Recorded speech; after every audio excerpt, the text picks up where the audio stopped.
Hello friends, आपका स्वागत है आपके अपने यूट्यूब चैनल MCView इन्फो पर।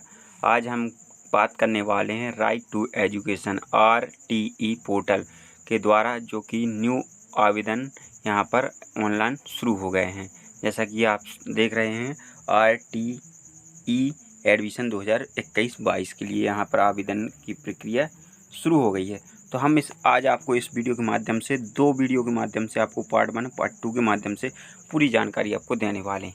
इस पार्ट में आप जानेंगे कि शिक्षा का अधिकार का कानून क्या है, एडमिशन की प्रक्रिया के लिए क्या क्या करना पड़ेगा और पात्रता क्या है, समग्र आईडी कैसे प्राप्त करेंगे और सामान्य प्रश्न पूछने वाले।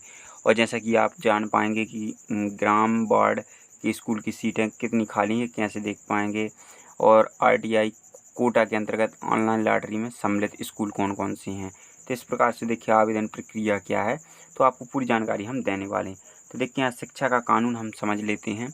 यहाँ पर देखिए वंचित समूह और कमज़ोर वर्ग के बच्चों का प्राइवेट स्कूल की प्रथम कक्षा में निःशुल्क प्रवेश की व्यवस्था कराना। इसका मुख्य उद्देश्य निःशुल्क और अनिवार्य बाल शिक्षा का अधिकार अधिनियम के अंतर्गत बनाए गए नियम दिनांक 26/2011 से इसको लागू किया गया था। नियमित अंतर्गत वंचित समूह एवं कमजोर वर्ग के बच्चों के लिए प्राइवेट तथा केंद्रीय विद्यालयों में प्रवेश की प्रक्रिया निर्धारित है। शिक्षा का अधिकार अधिनियम के अंतर्गत अनुदान मान्यता प्राप्त प्राइवेट स्कूल कक्षा पहली अथवा प्री स्कूल की शिक्षा में प्रारंभ होने वाले प्राइवेट स्कूल की प्रवेशित कक्षा में न्यूनतम 25% सीटों पर वंचित समूह एवं कमजोर वर्ग के बच्चों को निःशुल्क प्रवेश देना अनिवार्य है। शासन द्वारा निम्नानुसार फीस की प्रतिपूर्ति की व्यवस्था की जाती है, जिनको सरकार पैसा देती है प्राइवेट स्कूल को, जिसमें गरीब बच्चे पढ़ते हैं।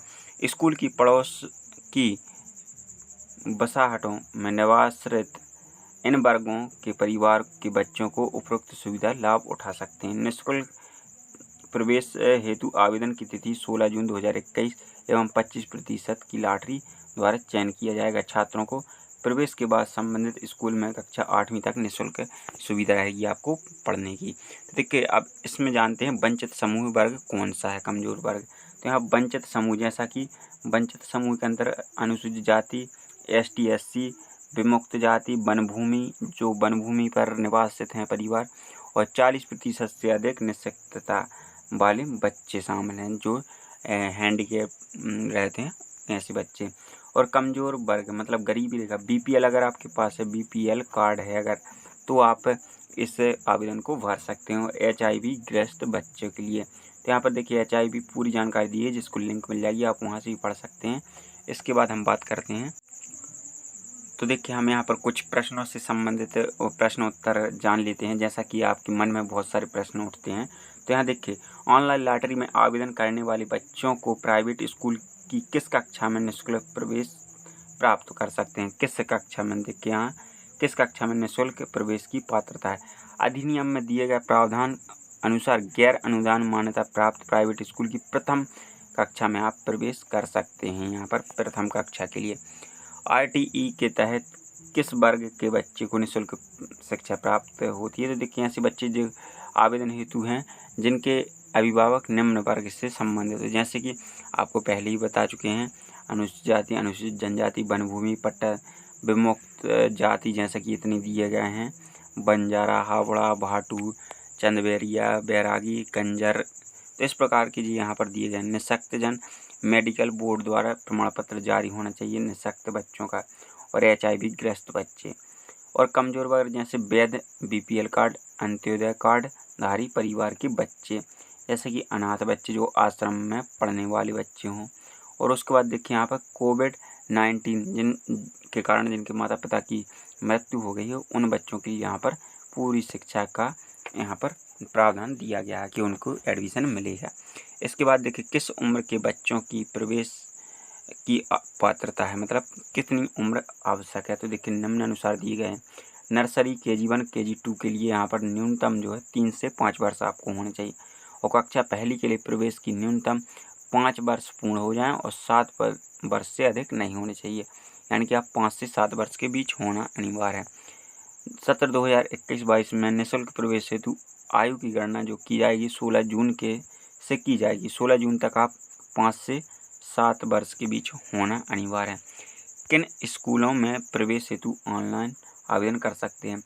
आवेदक जिस क्षेत्र का निवासी है उस ग्राम, वार्ड, पड़ोस अथवा विस्तारित पड़ोस के स्कूल में प्रवेश हेतु आवेदन दर्ज करा सकता है।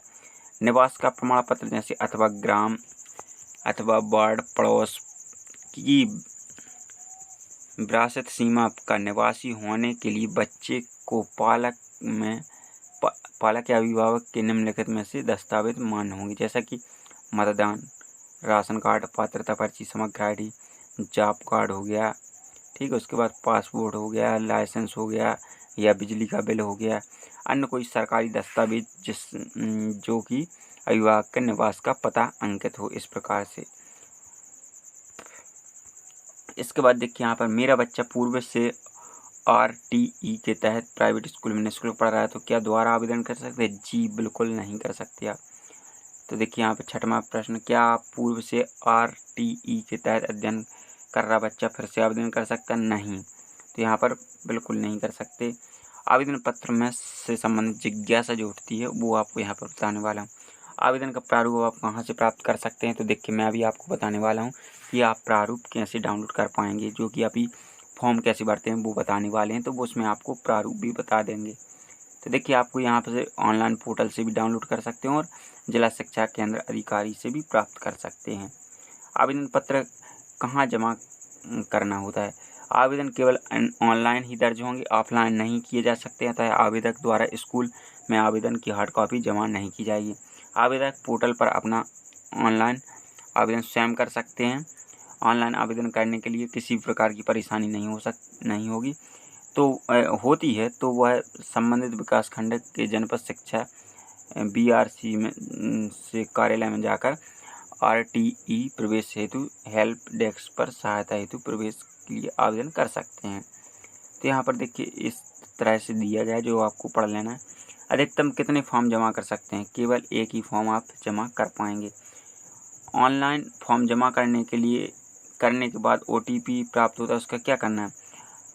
RTE पोर्टल पर फॉर्म जमा करने के उपरांत पालक के फॉर्म में दर्ज मोबाइल नंबर SMS द्वारा एक OTP पासवर्ड प्राप्त होता है, जिसको दर्ज करने के उपरांत ही पुष्टि कर लॉक कर तभी आवेदन पत्र सेव होगा एवं इन्हीं को लॉटरी प्रक्रिया में शामिल किया जाएगा। तो इस प्रकार से आपको रहता है।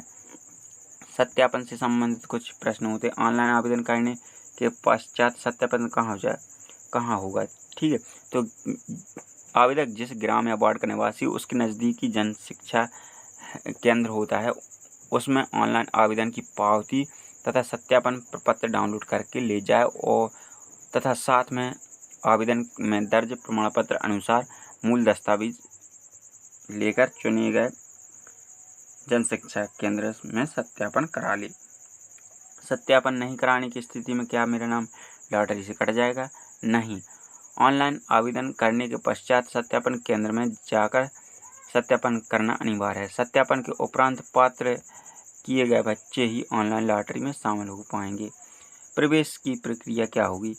तो देखिए यहाँ पर ऑनलाइन आवेदन के माध्यम से आवेदन करना हुआ आपको।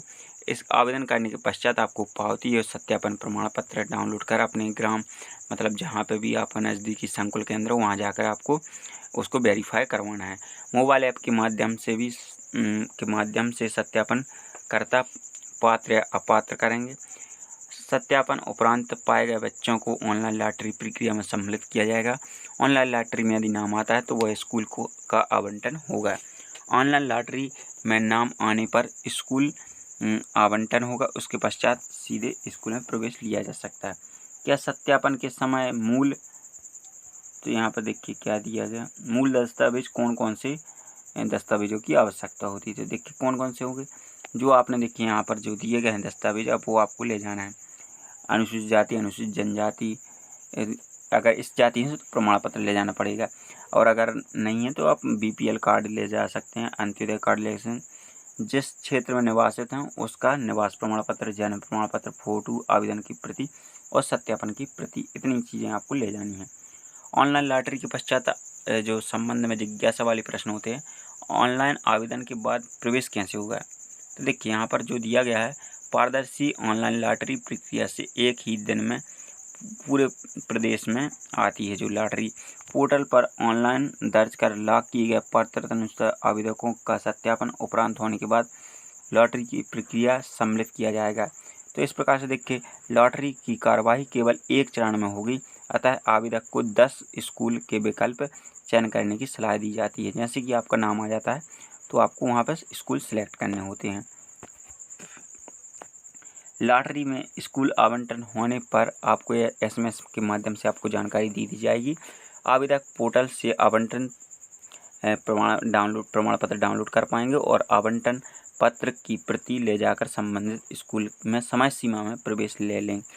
प्रवेश हेतु समय सीमा उपस्थिति नहीं होने पर आवंटन निरस्त हो जाता है। इसके बाद देखिए यहाँ पर दिया गया है, यदि किसी प्रकार की समस्या है तो कहाँ सहायता प्राप्त कर सकते हैं। तो आप देखिए जन शिक्षा केंद्र, BRC कार्यालय या अपने नज़दीकी संकुल केंद्र जाकर वहाँ से मदद प्राप्त कर सकते हैं। अब आपको हम नेक्स्ट वीडियो में बताने वाले हैं कि आप आवेदन कैसे करेंगे।